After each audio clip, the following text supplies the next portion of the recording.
Shalom Bebarajá. Vamos a continuar con el ciclo de lectura y estudio de la Torah en nuestro año 5784. Hoy para Shemini y dice así.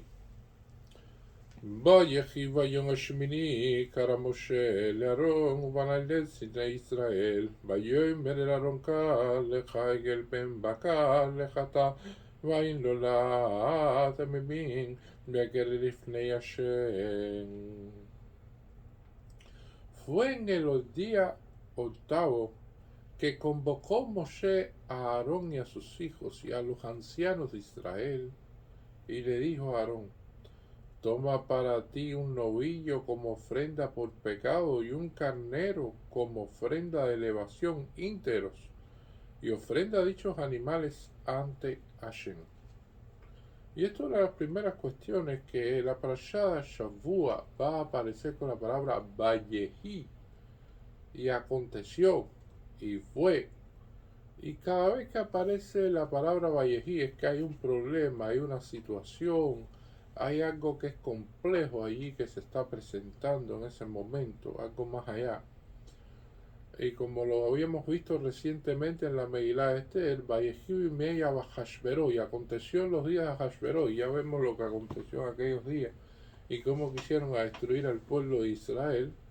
Aquí estamos viendo el Vayehi Bayom Hashemini en este octavo día de inauguración del Mishkan, y estamos viendo de que posteriormente va a ocurrir un grave problema con dos hijos de Aarón, Nadab y Abihu, que quisieron realizar sacrificios ellos mismos, que quisieron tomar las cosas y beber vino y hacer toda una serie de cuestiones que estaban prohibidas, y que ellos murieron.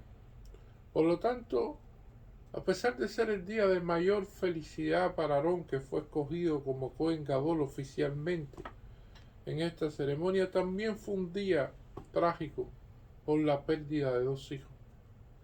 Y esto es una de las cuestiones que nos enseña cada vez que vemos un Vayehi en la Torá.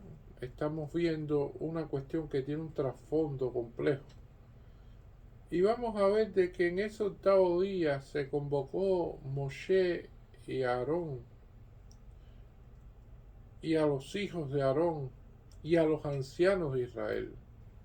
Ahora, la pregunta que surge aquí es: Moshe convoca a Aarón y a sus hijos. Sí, él es el Cohen Gadol, y convoca a los hijos que son los descendientes del Cohen Gadol, que en un futuro serán Kohanim Gedolim, que serán sumos sacerdotes.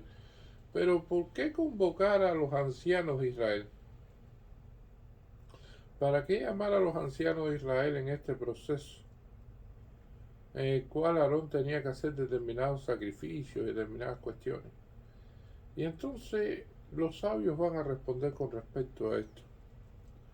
Fueron traídos estos ancianos de Israel para que precisamente fueran testigos de este proceso, de que formaran parte de una multitud que pudiera decir: bueno, sí, se hicieron los sacrificios y Hashem aceptó estos sacrificios, y Aarón, que es el desenlace final de esto, fue escogido Cohen Gadol, no por designación de Moshe, sino por designación de Hashem mismo.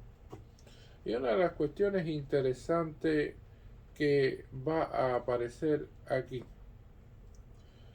es que cuando sucede, el Ora Jaim Akadosh lo dice, de que hay personas que son familia y ocupan posiciones importantes, va a suceder de que la gente le encanta ese lashon hara, o sea, ese hablar mal de los demás. Y siempre van a estar en esto de hablando y diciendo. Y esta no es una generación cualquiera. Esta es la generación de la salida de Egipto. Esta es una generación superior a la nuestra. Una generación que fue meritoria de ver milagros y maravillas de Hashem, de tener un guía como Moshe Rabbeinu, de ver tantas cosas que directamente ser los primeros en ver estas cuestiones del Mishkan y ver cómo se hacían los sacrificios y cómo un fuego celestial cayó y los devoró. Todas esas cuestiones interesantes, se pudiera decir que fue una generación especial, y sin embargo el Lashon Hara existía ahí. Y el Lashon Hara estaba presente. Y muchos decían, bueno, vamos a ver qué va a suceder ahora, porque si Moshe es líder de las tribus, o sea, viene siendo como el presidente de todo el pueblo de Israel, entonces ahora el hermano va a ser el sumo sacerdote. ¿Qué nivel de nepotismo hay ahí? Y entonces era una de las cuestiones que decía, ¿y quién lo puso a él? ¿Quién puso a Aarón? Porque bueno, si ya Moshe estaba ya evidentemente ante los milagros y las maravillas que se habían hecho a través de Hashem, pero utilizándolo a él, entonces ¿quién dudaba eso? Pero ahora Aarón, que iba a ser el sumo sacerdote, y eso evidentemente traía muchas habladurías y mucho lashon hará. Y entonces estos ancianos fueron testigos, porque este sacrificio que se iba a hacer allí, después iba a bajar un fuego celestial que iba a quemarlo, y eso iba a ser una prueba inequívoca de que en ese momento Dios aceptaba esos sacrificios y aceptaba a Aarón a Cohen como sumo sacerdote del pueblo de Israel. Y esto es una de las cuestiones importantes que va a aparecer aquí. Prueba que existió y prueba que sucedió, pero que no fue algo que parara la rebelión como tal que hizo Korah o las conspiraciones de Korah después. Porque evidentemente hay cosas que están planteadas, pero la ambición de los hombres y la necesidad que tienen de seguir estos anhelos de grandes cosas que no le corresponden es lo que hacen precisamente que surjan esas conspiraciones.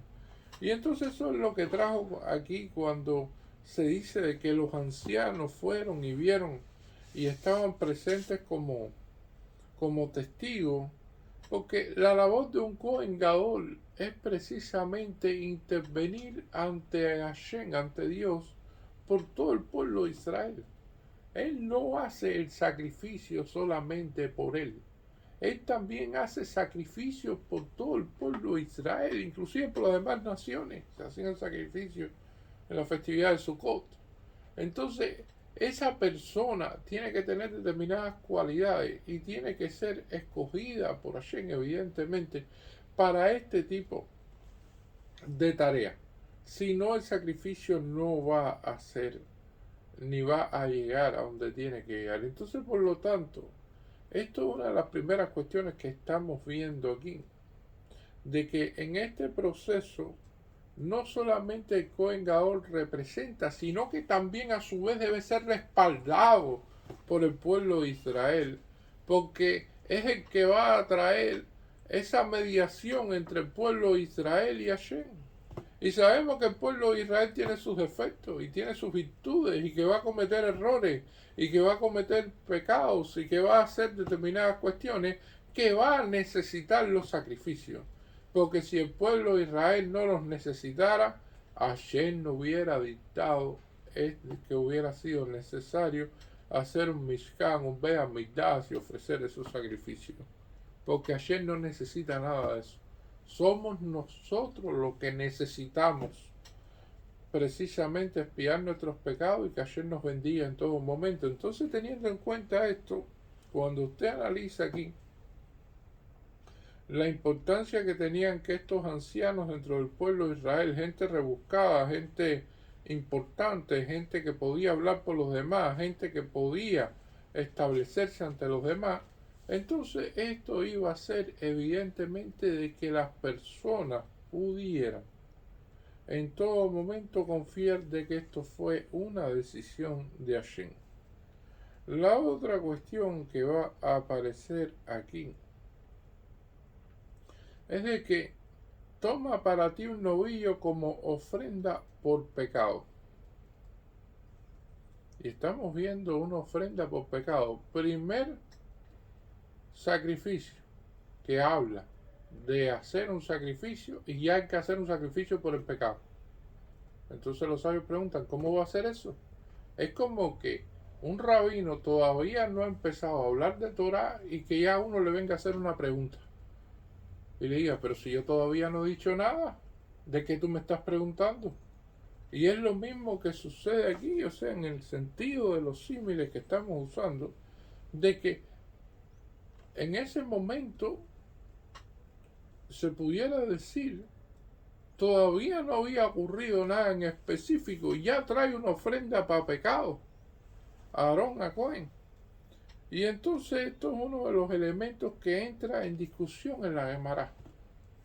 Y va a entrar en discusión en la Gemara, porque algunos van a decir, porque, bueno, estamos viendo de que Aarón tuvo su participación en el pecado del becerro de oro y que ahora precisamente va a traer un sacrificio de expiación por ese pecado y por otros pecados que pudiera tener. Y esta es la primera cuestión.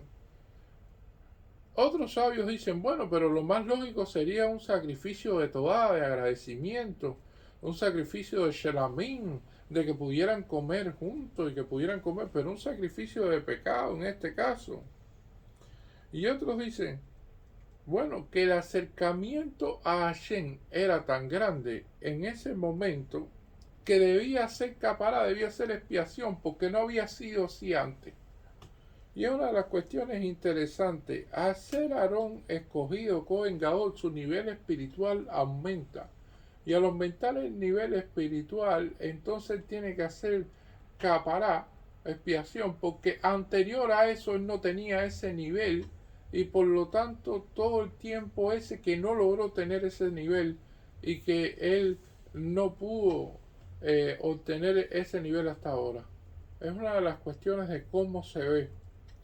Y esto es parte de la cuestión interesante, porque inclusive cuando una madre da a luz a un hijo y entonces después tiene que hacer un sacrificio de expiación, de capará, y uno pregunta, bueno, ¿y entonces por qué? Pero si acaba de tener un hijo, es un momento de felicidad, tuvo un niño sano, todas las cuestiones bien, y tiene que traer un sacrificio de expiación. Entonces la Gemara pregunta y responde, dice, bueno, puede ser por los dolores de parto que haya dicho de que quizás no quería tener más hijos por esos dolores tan agudos que tiene el parto y tan difíciles. Pero también puede ocurrir de que ella no dijo nada y ella tuvo un parto con dolores, sí, pero no dijo nada y sin embargo debe traer el sacrificio. Y es que nosotros estamos también haciendo capará por los antecesores nuestros, desde Adán a Rishon, desde el primer hombre que cometió un error, nosotros estamos pidiendo perdón por ese primer hombre también, desde Adán a Rishon. Y entonces en la filosofía que tenemos nosotros dentro del judaísmo, la persona nunca está completa, siempre está en un constante mejoramiento.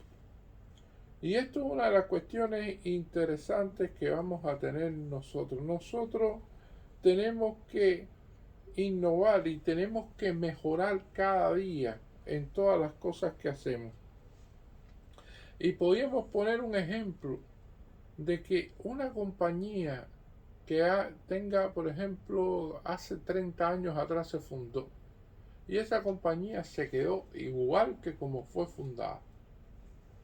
No tiene presencia actualmente en Internet. Hace 30 años Internet no era tan importante ni apenas existía, por una cuestión de que no había esta comunicación. No tiene presencia en las redes sociales, no tiene publicidad en todos los medios necesarios de hoy en día. Siguen utilizando papel y lápiz, no tienen medios informáticos puestos. La compañía fue fundada hace 30 años y mantiene el mismo estilo y sistema de trabajo. Las máquinas todavía no han sustituido muchas labores del hombre, todo se hace a mano, hay que pagarle un salario a cada persona que hace a mano las cosas, las producciones son más lentas.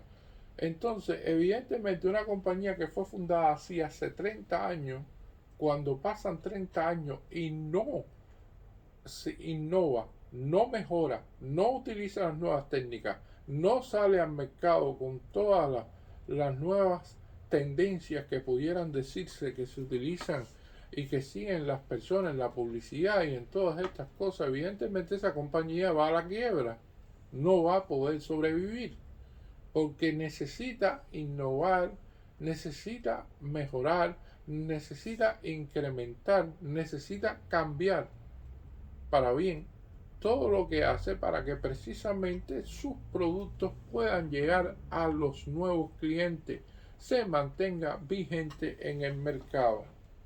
Y esto es una parte del éxito del pueblo de Israel, porque el pueblo de Israel lo que trata en todo momento es de mejorar.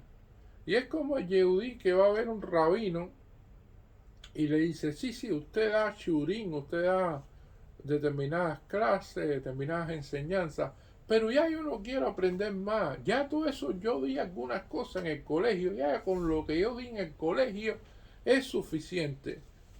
Y esa persona le dice al rabino, usted está completamente equivocado, usted no entiende, nosotros nunca terminamos de estudiar, nosotros siempre seguimos estudiando y el estudio es lo máximo. Todos los años estudiamos y volvemos a estudiar la Torá. Y todos los años sacamos más nuevas explicaciones. Y todos los años mejoramos más. Y esa es una de las metas principales de la persona. La persona no puede decir, no, yo voy a permanecer estático en el tiempo y no voy entonces a mejorar ni voy entonces a estudiar más. Porque si su conocimiento no aumenta, entonces va a disminuir. Esto es una cuestión que no se mantiene en estática. Y entonces estos son los elementos que estamos viendo aquí, que muchos de los grandes hajamim lo que se han preguntado es que están aprendiendo en todo momento a cómo estudiar mejor. ¿Qué significa esto? ¿Cómo aprender a estudiar mejor? Significa de cómo emplear el tiempo de una manera más eficiente y más eficaz para aprender la mayor cantidad de cosas en el menor tiempo posible. Y esto es uno de los elementos importantes a tener en cuenta aquí. Y es lo que cómo funciona el sistema dentro del judaísmo, que es completamente a cómo funciona el sistema de los goyim y a lo que te dicta las sociedades. ¿Qué te dicta la sociedad moderna? Te dicta de que, bueno, la cuestión en que una persona puede estar contenta es debido a los logros materiales. Eso es lo que te dicta la sociedad moderna. La filosofía judía es completamente distinta. La filosofía judía te dicta que lo que un yehudí tiene que estar feliz es con respecto a las cuestiones espirituales y con respecto a lo que ha avanzado desde el punto de vista espiritual, a lo que ha podido estudiar de Torah, a las misvot que ha podido realizar. Y entonces las cuestiones materiales vienen siendo una herramienta y una conversión, se pudiera decir, de lo material, elevarlo a lo espiritual.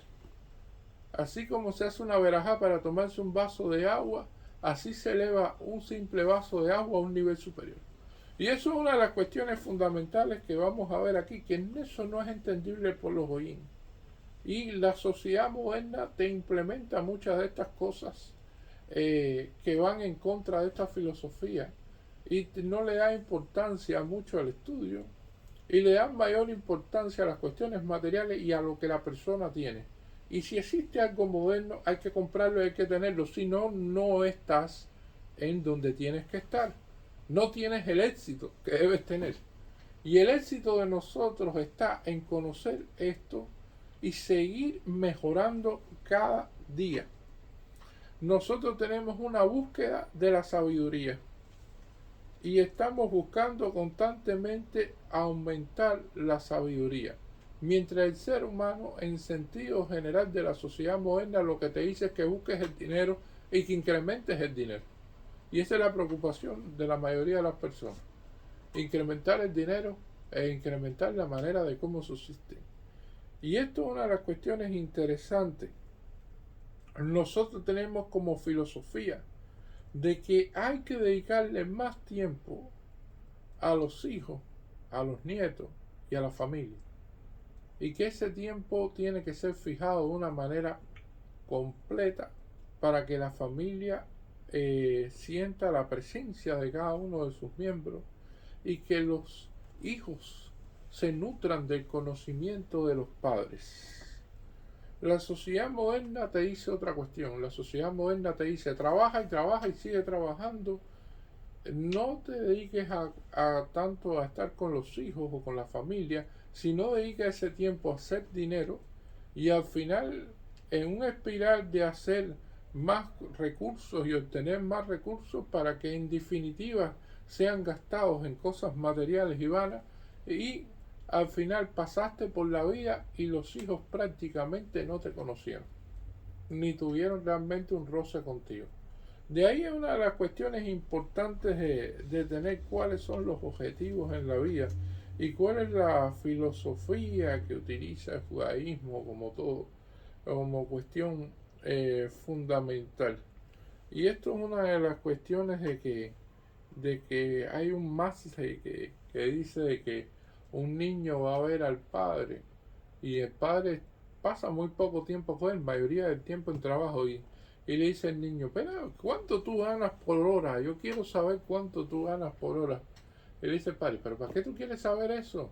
Vamos a aprovechar el tiempo ahora, que yo lo que tengo para dedicarte son media hora, porque después tengo que ir a hacer otras cosas. Y le dice, pero yo quiero saber cuánto tú ganas por hora. Porque me es muy importante. Entonces el padre, ante tanta insistencia, le dijo, bueno, sí, está bien, te lo voy a decir. Mira, yo gano $50 por hora. Y el hijo se mete la mano en el bolsillo y le dice, mira, toma $50 y dedícame una hora. Porque precisamente son cuestiones en las cuales las personas gastan su tiempo buscando dinero y después con ese dinero no pueden comprar tiempo. Porque el tiempo una vez que pasó ya no se recupera. Y esto es uno de los elementos fundamentales que va a tener el judaísmo y que nos lo va a enseñar. Y nos va a decir de que también un carnero como ofrenda de elevación, y estamos viendo que esta ofrenda ya la vimos en la parashá pasada, de estos tipos de ofrendas, íntegros y ofrendas dicho animales ante Hashem, o sea, delante de Hashem, Lifnei Hashem. Y eso significa una cuestión interesante, que Hashem decide lo que se va a obtener de ese animal. Hashem decide lo que va a ese animal a obtener precisamente en el proceso de expiación, en el proceso de apoyo, en el proceso de cualquier ofrenda. Y esto es interesante y tiene que ver directamente con la sedaká. La sedaká. Cuando se da una donación, no significa siempre que la donación vaya a llegar al punto que uno quiera que llegue. Y esto es interesante tenerlo en cuenta. Hay una historia sobre esta cuestión.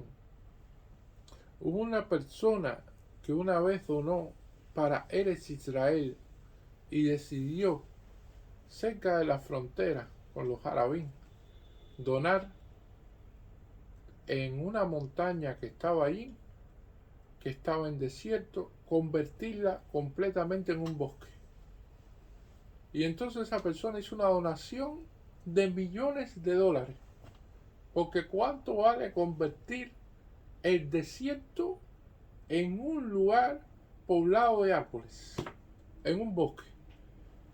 Y entonces ahí se hicieron y se plantaron y trabajó con el Keren Kayemi y entonces trajeron y era un dineral lo que costó y el hombre muy contento por haber donado toda esa montaña llena de árboles cerca de esta zona que está en la frontera de Israel. Y después vino una decisión del gobierno de Israel de que le dio una parte de esa a los árabes. Decidieron entregarle un pedazo de eso, incluyendo las montañas. Entonces los árabes tomaron todo aquello en lo cual se habían gastado millones de dólares. Y después utilizaron esas maderas de esos árboles precisamente en construir no casas ni cuestiones, sino cuestiones bélicas, y las cuales fueron utilizadas en contra del propio pueblo de Israel.